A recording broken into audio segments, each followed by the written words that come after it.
Hi, I'm Josh Block, host of Uncover Escaping Nexium from CBC Podcasts. I pull back the curtain on the secretive self-help group that experts call a cult and follow one woman's harrowing journey to get out. The podcast was featured in Rolling Stone magazine and named one of the best podcasts of 2018 in The Atlantic. Listen to Uncover Escaping Nexium on CBC Listen or wherever you get your podcasts. This is a CBC podcast.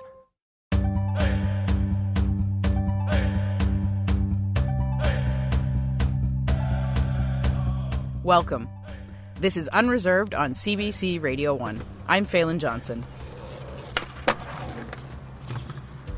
And that is the sound of me landing a sweet skateboard trick. But not really. I tried to skateboard when I was around 13, but wheels and my feet, they really never seemed to mix. I love the idea of skateboarding, but it never really seemed to like me back. After a few falls, bangs, and bruises, I decided to put stickers on my board and carry it around and try and make it look like I knew what I was doing. But for many Indigenous people, with better coordination, skateboarding is an active way to express yourself and to be creative, but it can also be much more than that. Personally, I was ashamed to tell people that I was Indigenous. And these are things that I don't want a 14-year-old to struggle with. I want them to be proud. A lot of the kids couldn't believe that the boards had mucklucks and moccasins because they probably have never seen that before on a skateboard. Even when I ran out of dope and I didn't have a penny in my pocket, well, I had my skateboard there. And, that made me really happy, knowing that I could just get on the thing and do it the hell I want. This week on Unreserved, how skateboarding helps Indigenous people be creative and reclaim territory in unexpected ways.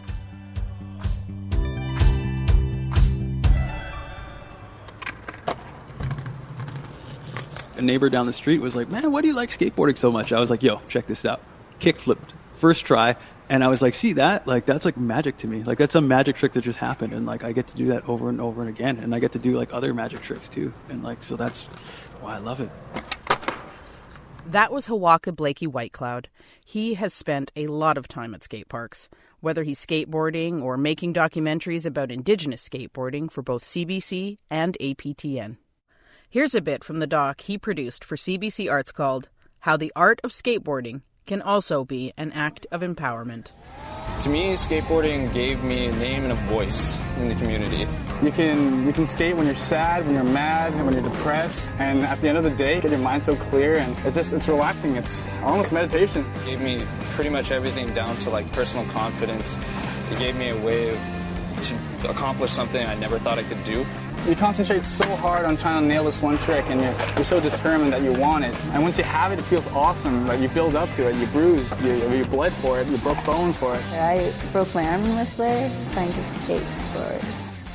That was a clip from How the Art of Skateboarding Can Also Be an Act of Empowerment, a documentary by Apodaca Blakey Whitecloud.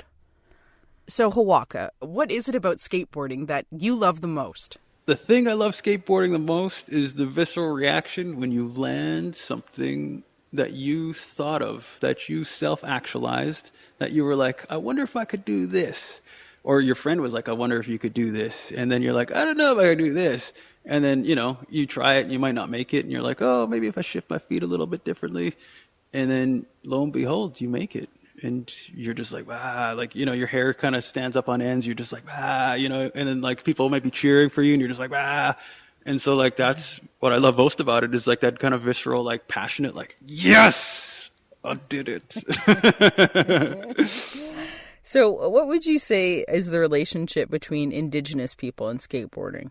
That's an interesting one because I think it's unique to every person. But in my case, it was definitely the getting kicked out of private property and having a discussion about let's have a discussion about treaties and private property, right? And then some people just refuse to do it, and then others listen. They're like, whoa, you have a really good point, right? So there's that, and then also the kind of the spiritual aspect about being out on the land, hanging out outside all day and doing something that's leading to a good life, right? Your emotional health, you're getting all of that out, your physical, your mental, your occupational, just the way you're spending your time, you're doing something really good with your life. you're environmental, right? You're hanging out outside. And you're intellectual, like you're being challenged all the time too, right? Because sometimes like if a trick isn't working out, like you're just like, maybe if I just move my feet like just a little bit back, and then like it happens and you're just like, oh my God, that was the key, right? So then, so all these things, like all of them are challenged and all of them get amplified, and you just feel like a way healthier person afterwards. And I think like that's kind of like what's pushed through in like when we talk about health from like an Indigenous perspective, like it's not just like your physical health, right? It's like all these other aspects of it that we don't necessarily talk about, but that comes to you in skateboarding, right? Mm-hmm. And you said it's like reconciliation in reality. What do you mean by that? There's a long history, like a long colonial history that we've never really been taught through the regular education system, nor in like the media. And it's missing from a lot of the discussions around what does it mean to be Indigenous in a Canadian society. And when we start talking about like, like I'm skating on your private property, but this is actually like Treaty 1. And like the best example was when I was getting kicked out of the Manitoba Hydro building by an employee. He was like, you should get out of here. And I was like, yeah, we will in 5 minutes. Like, I'll respect that. And he's like, no, you need to get out of here now. Like, don't you know who paid for all this? And I was like, well, like I know Manitoba Hydro derived a lot of its profits from like Indigenous lands that they just expropriated, and then they never really properly compensated them. So as an Indigenous person, like I think I have the right to be here. And like he had no clue what to say to that, right? Like he was just like, he just put up his hands and he turned around and left. And I was like, that's right. Like you're talking to somebody who's like, who has an idea of what the history is. And I know that deep down inside, you know what the history is. And so like, let's acknowledge that. But to some people, like they don't want to acknowledge it, right? Like just like him, he didn't want to acknowledge it. He just wanted to run and go grab the security guards. But I think like the more we have these discussions, the more we come to like a clarity of like what's actually happened and what needs to happen in order to move forward for justice for Indigenous peoples in Canadian society. Well, yeah, and especially when we're talking about reconciliation and, there's nothing more Indigenous than our bodies in our own territories or, on our own lands and in our own spaces. So that makes so much sense to me.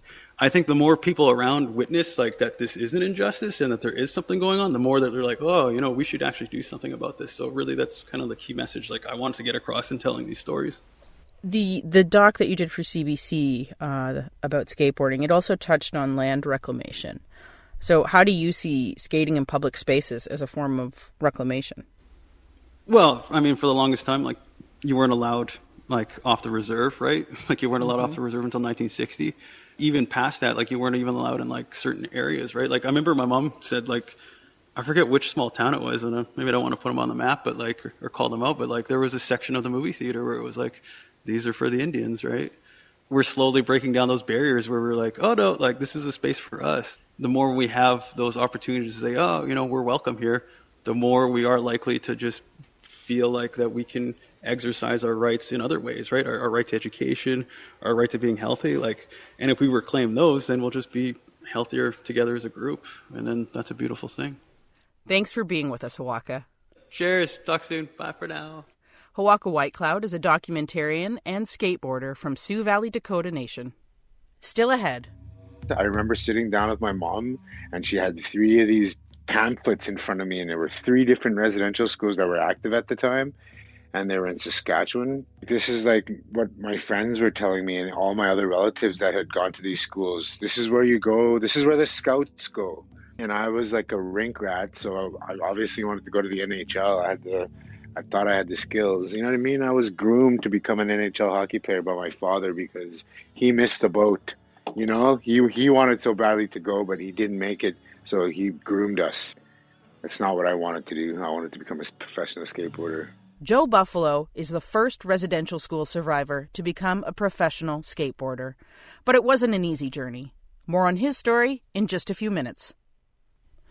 If you've spent any time on the internet recently, you've probably seen the video of Nathan Apodaca flying down a highway on a skateboard, drinking cran raspberry juice, and lip-syncing a song by Fleetwood Mac.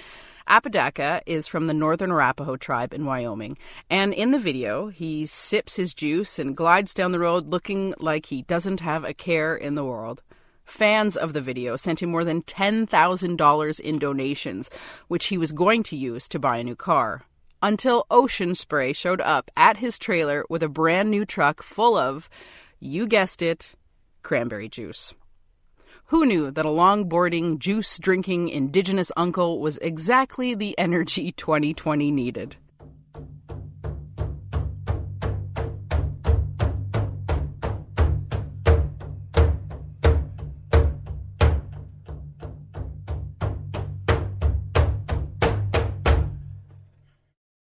Hi, I'm Michelle Shepard, host of Uncover Charmini from CBC Podcasts. In 1999, 15-year-old Charmini Anandavale disappeared on her way to a job that police believed didn't exist. 4 months later, her remains were found in a wooded ravine.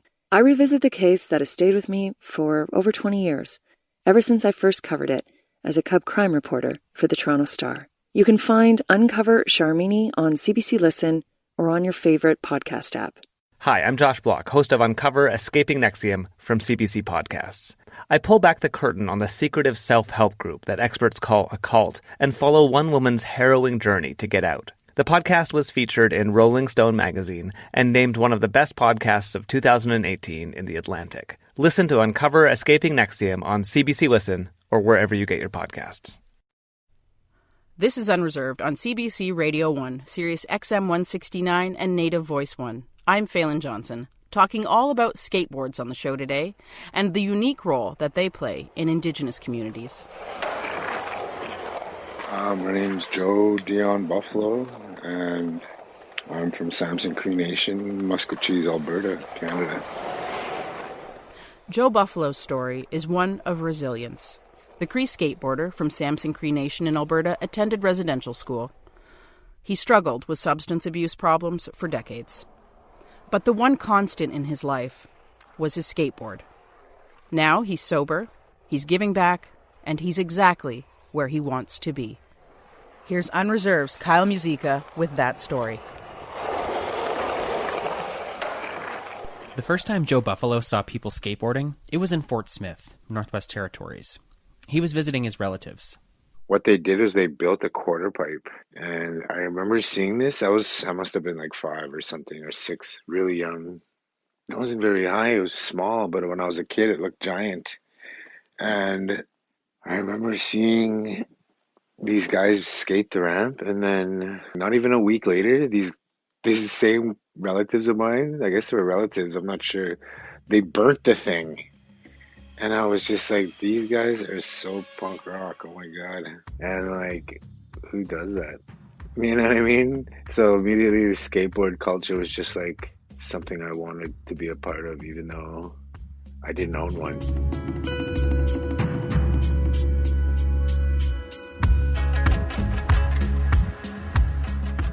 The following summer, he got his first skateboard, but he couldn't stand on it for a whole year. So he would put his knees on the bolts and use his hands to push himself forward. He lost a lot of fingernails in the process, but he kneeboarded everywhere, even on the highway towards the town of Wetaskiwin, 17 kilometers away from Musquecheese, something his mother wasn't too happy about. Going towards Wetaskiwin, because we didn't have any concrete, and obviously we got picked up by whoever, and they were just like, yo, Marilyn, your kid was just kneeboarding to town, you know what I mean? Like, that's my earliest memory is like kneeboarding. Joe eventually got comfy standing up on the board, and he took it everywhere. He'd cut class to go skate with his friends. His dad used to take his board away to help keep him in school, but Joe had a plan. He had 2 skateboards. He'd hide his good one in the ditch outside his house the night before, and he'd have his wrecked rainboard with him in the house. And in the morning, I'd go and I'd pretend that I'd be all like, yeah, I'm going, okay, later, Dad. And I'd have my old rainboard, and he'd be like, hey, get back here. He'd take my rainboard, and he'd be like, I know you, you're just going to go and play hooky. He's like, took it from me. So I had to be that many steps ahead of my dad. That was like the steps I had to take to be able to bring it, you know what I mean? Because he knew that I was just going to go and skip half my day and go and putz around town with the kids, you know what I mean? With my local friends that were skaters there. But skateboarding wasn't the only sport that Joe was good at. Joe was good at hockey. Like, really good. At 14, he had a choice of schools to go to give him a shot at making the NHL. But these weren't just any schools. I remember sitting down with my mom, and she had 3 of these pamphlets in front of me, and there were 3 different residential schools that were active at the time. and they were in Saskatchewan. This is like what my friends were telling me and all my other relatives that had gone to these schools. This is where you go. This is where the scouts go. And I was like a rink rat, so I obviously wanted to go to the NHL. I thought I had the skills. You know what I mean? I was groomed to become an NHL hockey player by my father because he missed the boat. You know, he wanted so badly to go, but he didn't make it. So he groomed us. That's not what I wanted to do. I wanted to become a professional skateboarder.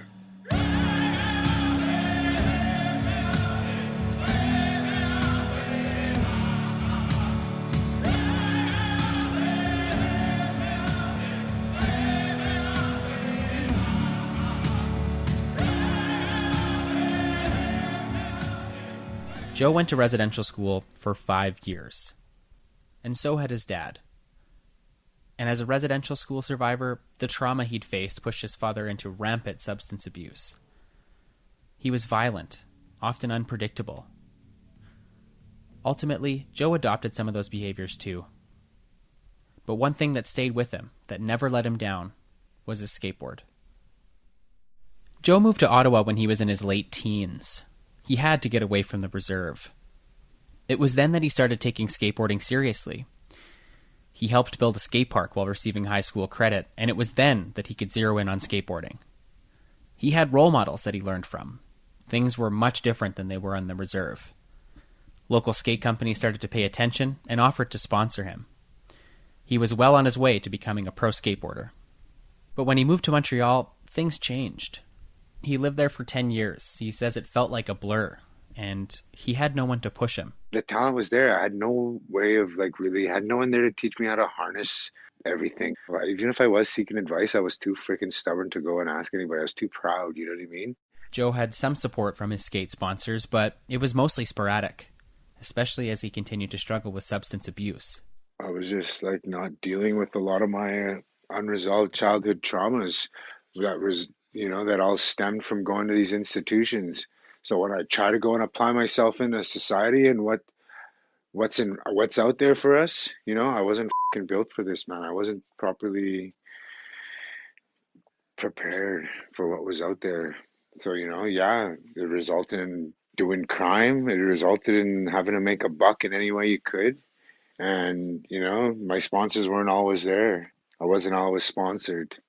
Obviously, through alcohol and drugs, I lost a lot of these sponsors and a lot of support. I've had to write a lot of apology letters and did things I wasn't happy because I was under the influence or whatever, you know what I mean? But at the same time, it's just life, man. Joe moved to Vancouver in 2009, but things didn't get any better. He hid his heroin addiction from his friends, and when he couldn't find heroin, he turned to other, often harder drugs like fentanyl. One summer, he overdosed 3 times, back to back to back. He had no initial memory of it either.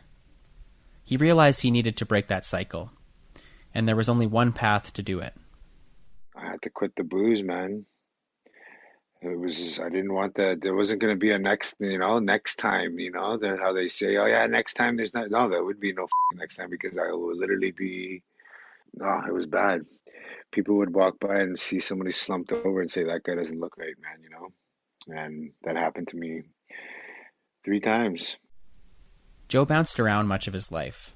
Addicted, miserable, sober, happy. But that one constant that always stuck with him was a skateboard. It taught me that if you want respect, you got to give it, you know what I mean? And so the more you put in, the more you get back. And that applies with everything in life. And I learned that through skateboarding, It's just like a faithful, I can't even put it into words, man. It's always been there when you don't have anything else left. You know what I mean? And that's what it was for me even when I ran out of dope and I didn't have a penny in my pocket. Well, I had my skateboard there. And, that made me really happy. Knowing that I could just get on the thing and do it the hell I want. Joe is almost 3 years sober now. He says he's amazed at all of the things he's been able to accomplish. He co-founded a nonprofit, Nation Skate Youth, which brings skateboarding to reserves in other communities. He's the first residential school survivor to go pro. He has his very own pro model skateboard with colonialism skateboards. The image on the board is of Chief Poundmaker, a Cree chief who was part of Treaty 6 negotiations, and known as a peacemaker. He was also Joe's ancestor. Since I was a child, I wanted this pro model of my grandfather. Ever since I found out that I was related to him, I was blood relative to this man, I was like, what the hell? This makes so much sense. This is why I have the strength I have. This is why my people are so beautiful, is because of this man. Joe says he recently visited with an elder who told him all the good things happening to him is a sign of more things to come. For Joe, it was a long time coming. For Unreserved, I'm Kyle Mizika.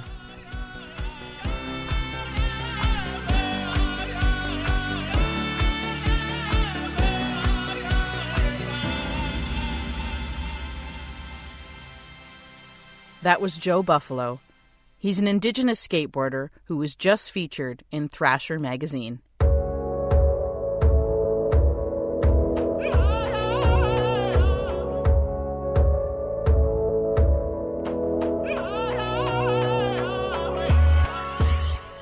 You just heard from Joe Buffalo, a skateboarding legend in Canada. He's sponsored by Michael Langan's company. Langan is Soto from the Coati First Nation in Saskatchewan. 5 years ago, he knew two things. He loved skateboarding, and he wanted to educate Canadians about colonialism. Here's what he told CBC about starting Colonialism Skateboards.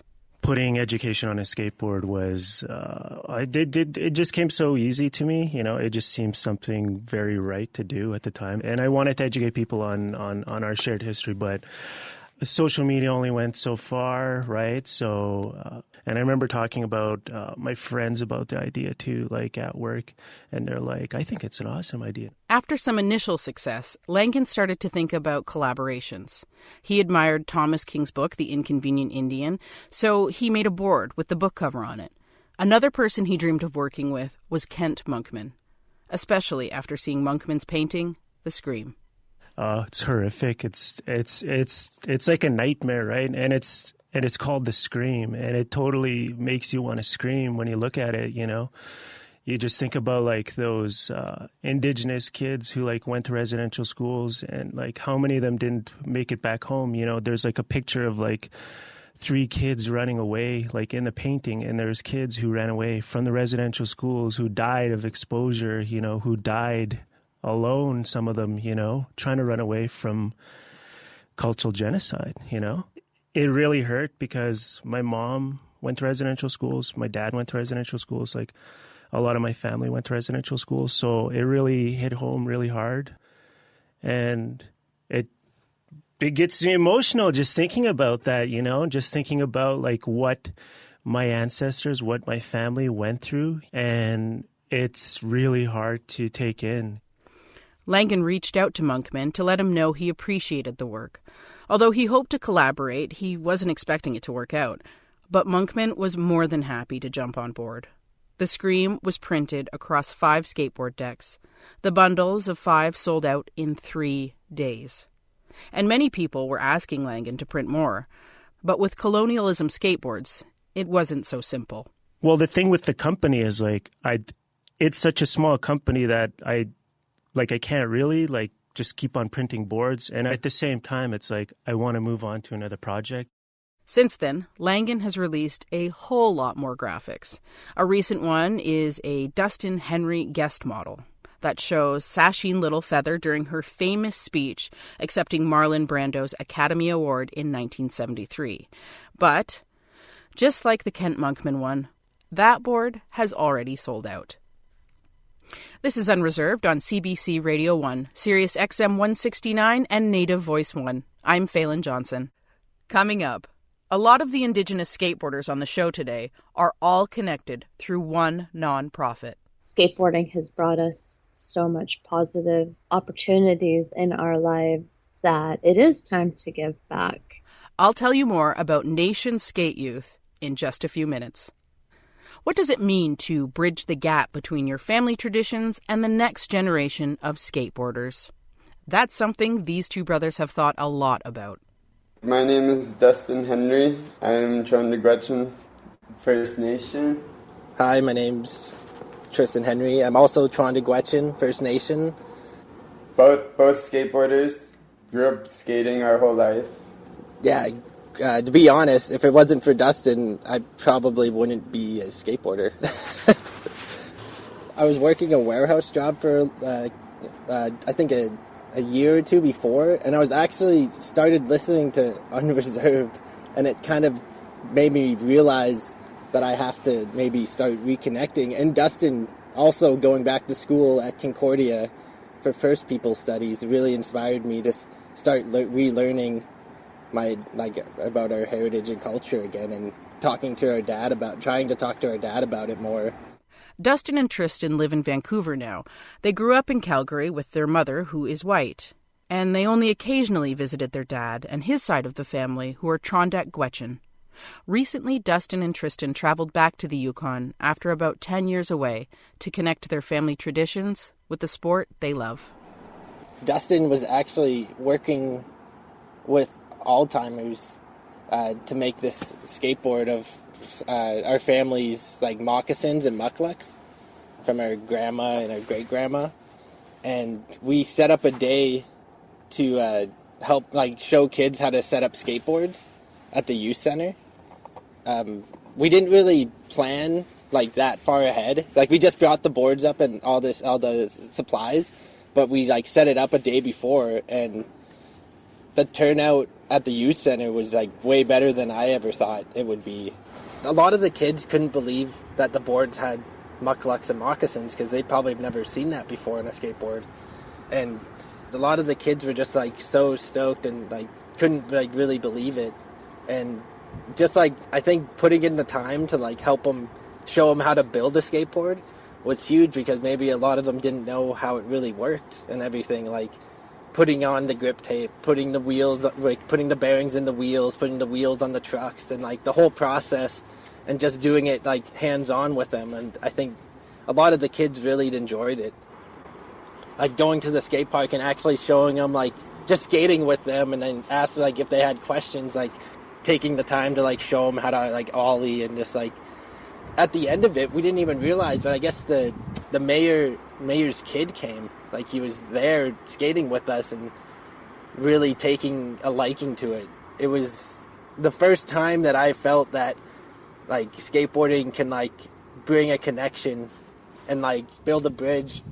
I don't know, accepting your culture and heritage, and because a lot of those kids never, like I said, a lot of those kids never seen mucklucks and moccasins on a skateboard before, so they were just so proud to have those boards in their hands, I feel like. And also giving the boards that have our family tradition, our family, we're bringing traditions Han traditions, but bringing it in a new context, a contemporary new form, They couldn't even believe it. They were like, this is on a skateboard?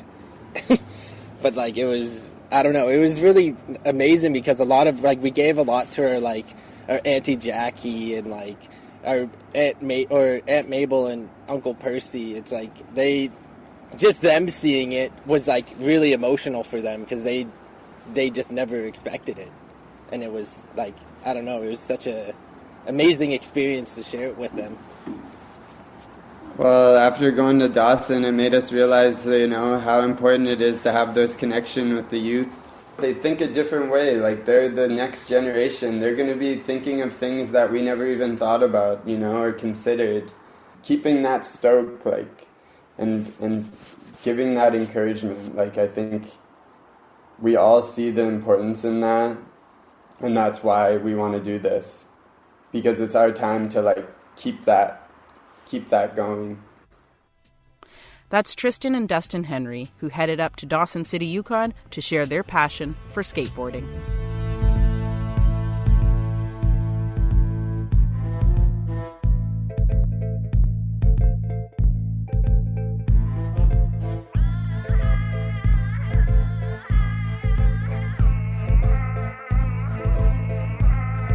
This is Unreserved on CBC Radio 1, Sirius XM 169, and Native Voice 1. I'm Phelan Johnson. You've heard all throughout the episode what skateboarding has given to Indigenous skaters, and now they're paying it forward. Joe Buffalo and Dustin Henry both want to help youth discover themselves through skateboarding, and they teamed up with Rosie Archie to do just that. They're all part of Nation Skate Youth, a nonprofit that helps bring skateboarding to reserves and Indigenous communities. Rosie joins me now to talk about it. Welcome to the show, Rosie. Thank you for having me. So first, let's talk about your love of skateboarding. And, when did you first start to skate and where were you skating? I picked up a board in 1992. It was something I seen my older sister doing with her friends on the reserve. Grew up in Canham Lake, so the closest skate parks to us were an hour and a half to 2 hours away. And in the mid-90s, we would hitchhike to either or, depending on which way the cars were going. That's pretty brave to be hitchhiking at that young of an age. Yeah, definitely. We never thought of it as dangerous. Kind of finding something that we love and being able to do it and share it with other teenagers. It was great. So can you tell us a bit about what Nation Skate Youth is? What does the organization do with the communities? So we did 2 trips so far. We start off with having the small group of kids. So we'll go in there and we'll see, a lot of them are beginners. So we start off with the basics. And honestly, time flies by when you're having a lot of fun and you get to see the smiles on their faces. You get to have those conversations of personal stories, to listening to the struggles and what they're going through, but also the accomplishments that they've made.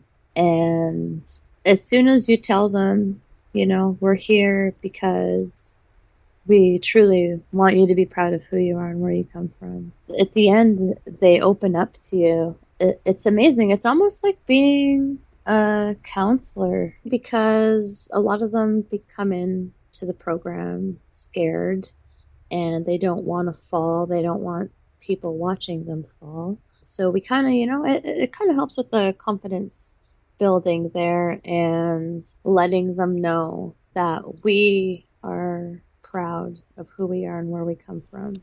And being proud of who you are and where you come from, and is that something that, that you always had in your life, or was that something that you had to come to? When I moved to the city, I felt like I kind of lost the connection with my own community for a few years, knowing the stereotypes of what people thought of our people definitely affected the way I seen my own people. Personally, I was ashamed to tell people that I was Indigenous.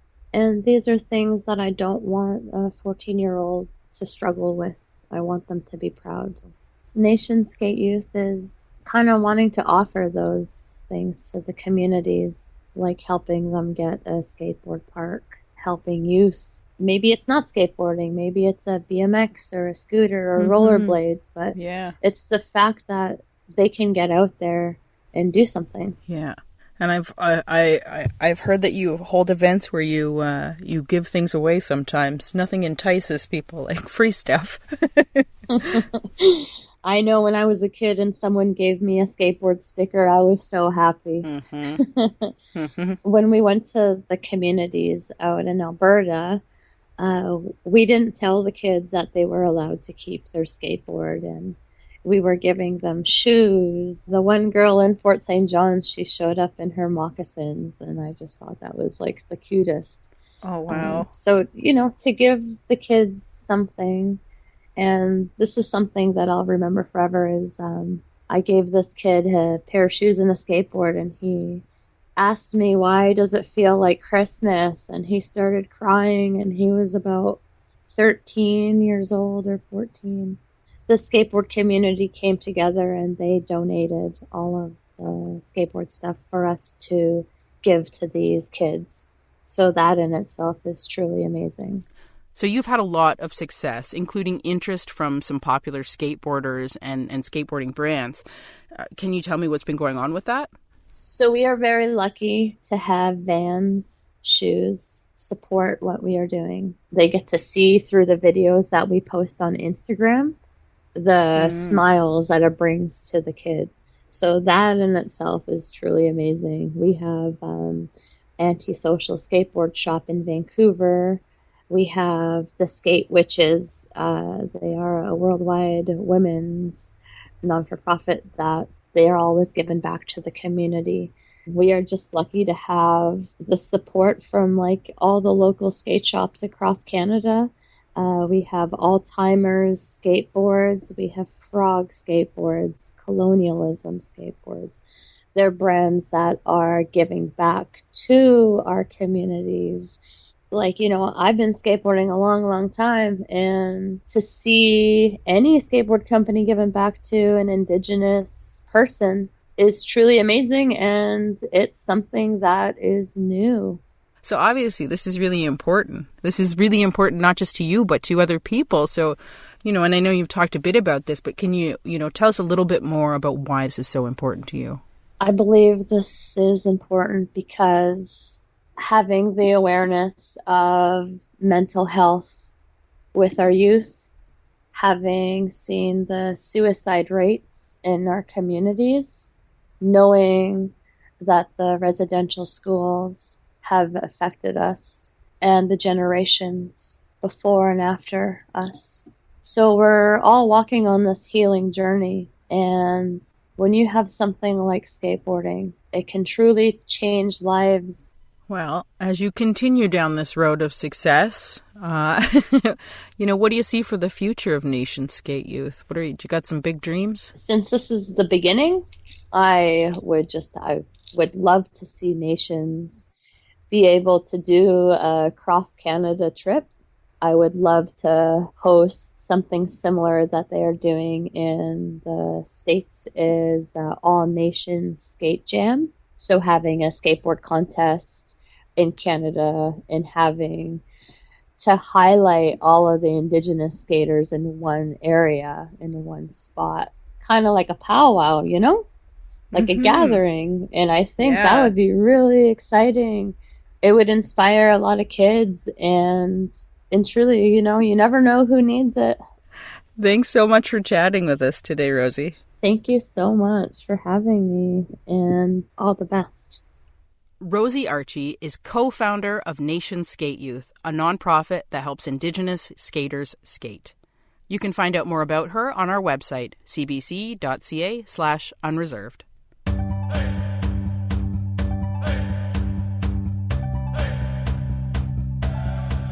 That's it for this week's episode of Unreserved.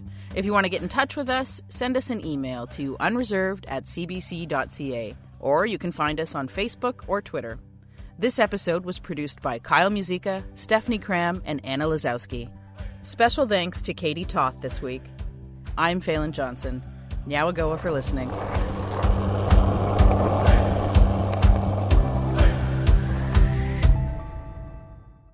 For more CBC podcasts, go to cbc.ca/podcasts.